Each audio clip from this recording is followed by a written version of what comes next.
நமக்கு எப்பவுமே மக்கள் தாங்க, மக்களுடைய பிரச்சனை பத்தி பேசுறது தான். இன்னைக்கு நம்ம காஞ்சிபுரம் மாவட்டத்துக்கு வந்திருக்கிறோம்.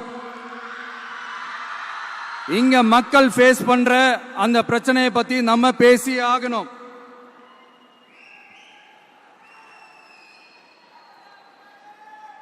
இந்த காஞ்சி மண்ணை வாழ வைக்கிற ஜீவ நதி பாலாறு, உயிர் நதி பாலாறு.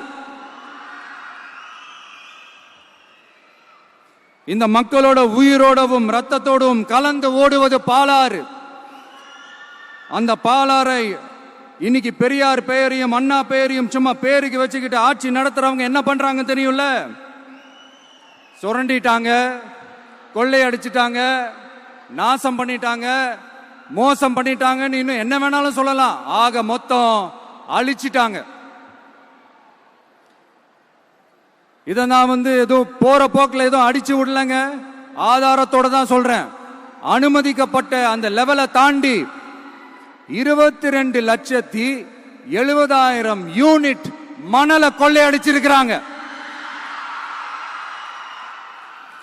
ஆக மொத்தம் இதுல அவங்க அடிச்ச கொள்ளை எவ்வளவு தெரியுமா? ரொம்பலாம் இல்ல, கம்மி தான். 4,730 கோடி. கம்மி தான் இல்ல?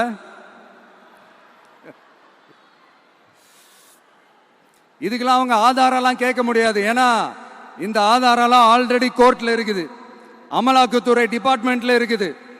அந்த டிபார்ட்மெண்ட்ல வேலை செஞ்ச சில நல்லவர்கள் அவங்க அடிச்ச அந்த கொள்ளையெல்லாம் தாங்க முடியாம வெளியில சொன்ன அந்த ஆதாரங்கள், இதெல்லாம் சம்பந்தப்பட்டவங்களுக்கு இன்னும் நல்லாவே தெரியும். அதனால இது சம்பந்தமா ஆதாரங்களை கொடுன்னா அவங்க கேட்க முடியாது.